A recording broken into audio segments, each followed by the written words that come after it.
Hello, good day everyone, and this is the part 2 of our pasyal-pasyal dito sa PNG. At ngayon ay sisilipin naman natin kung mahal ba or mura yung mga bilihin dito sa Papua New Guinea. So tara, samahan nyo ako.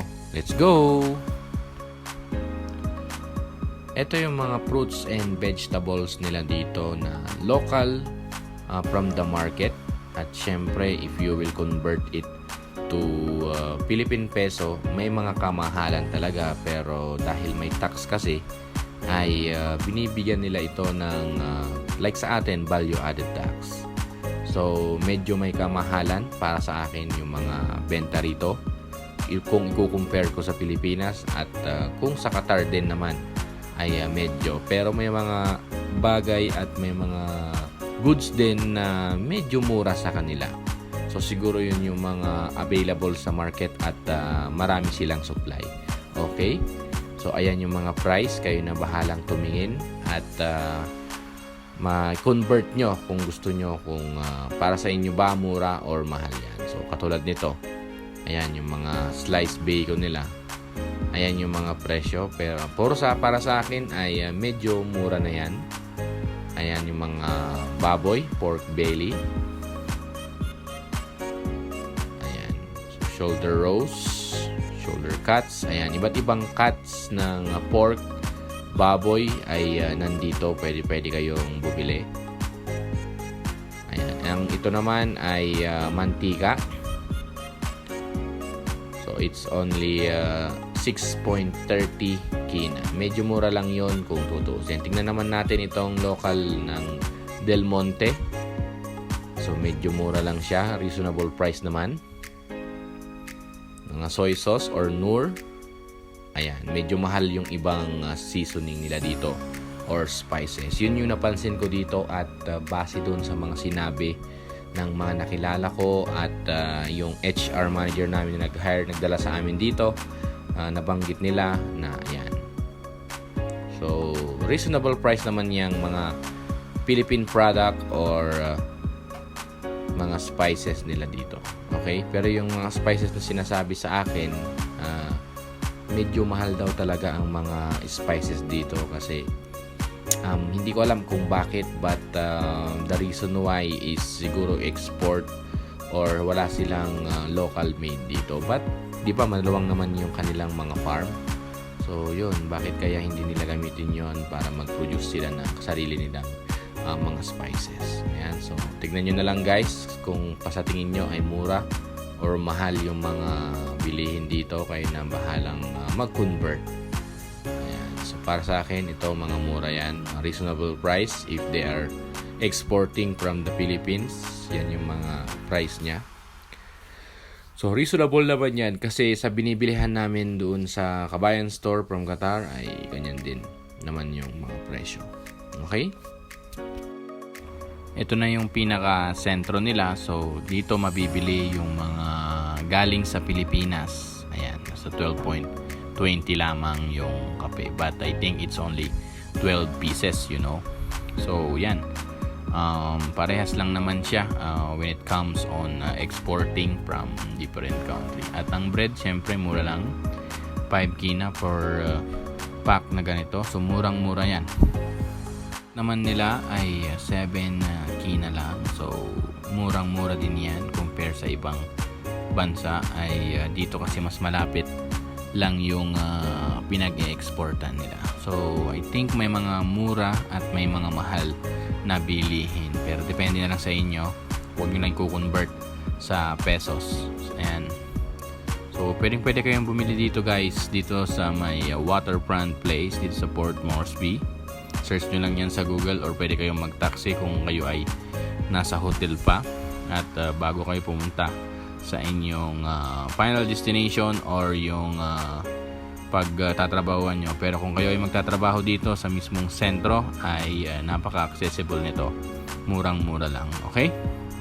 So ayan, kayo na bahalang tumingin kung para sa inyo mura or mahal ba yung mga bilihin dito. Pero I think may mga mura at may mga mahal naman. Ibabalance nyo lang. So piliin nyo. Choose goods wisely na lang. Okay?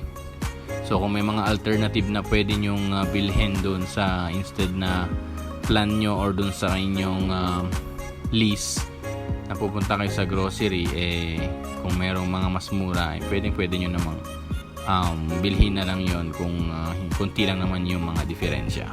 Okay? So ayan yung ating tour dito sa kanilang waterfront place dito sa Port Moresby. Ayan, pwede rin kayong bumili ng souvenir.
Ito naman yung electric pan nila ay nasa 100k na. Napakamahal compare sa atin kasi kung i-convert mo yan, nasa 1.4 na.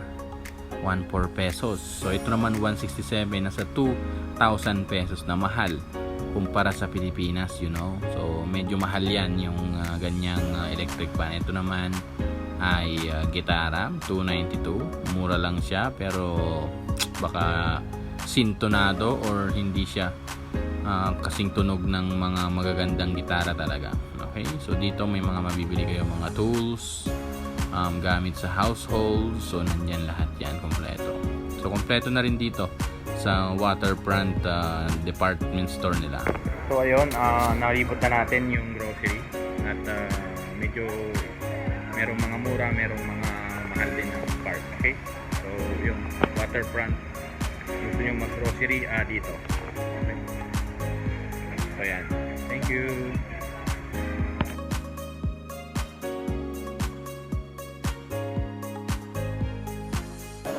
Even the creepy na doctor, sir. The creepy na. No, we're not fine. You check your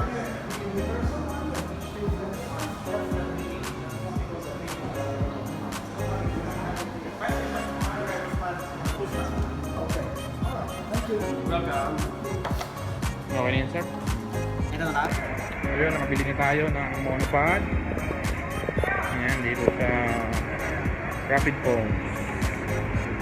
Ayan, tatawagan na natin yung driver at uwi na tayo.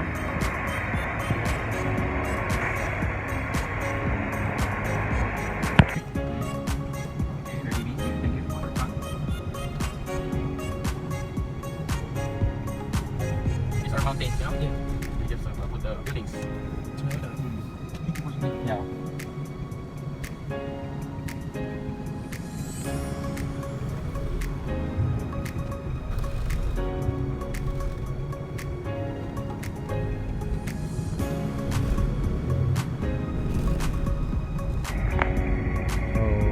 Pauwi na kami at yan, nakabili lang tayo ng monopod.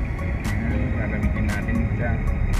Saka bumili na rin ako ng cup at yung notebook. Makita nyo. PNG. Very nice. Nagigay ako sa cup. Hi bro, what's your name? I'm Boysen. Boysen. This is the Crown Hotel driver. So nice to meet you, brother. Thank you so much. Thank you. Tomorrow I'm leaving. Yeah. What time? Morning. Yeah, 7 a.m. We're here to airport. Then we will go to Tari. Sorry, yeah. Yeah. How long is the flight time to Tari, bro? You know, idea. Maybe 1 hour? 2 hours? 1 hour. 1 hour. Okay. Thank you so much. And yeah, see you. My friend here in PNG. Yeah, Boysen. Okay? Thank you guys.